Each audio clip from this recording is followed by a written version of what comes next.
ہمارے ہی لوگ مار دیتے ہیں ان کو. وہ دنیا کا سب سے بڑا اس وقت ملک ہے جو سیکیورٹی کے معاملات پہ امریکہ کے اندر وائٹ ہاؤس میں بھی گھس جاتا ہے.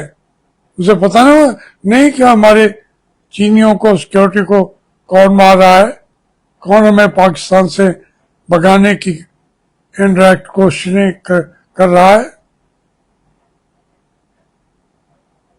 آپ اتنے زیادہ اپنے آپ کو ارسطو نہ سمجھیں.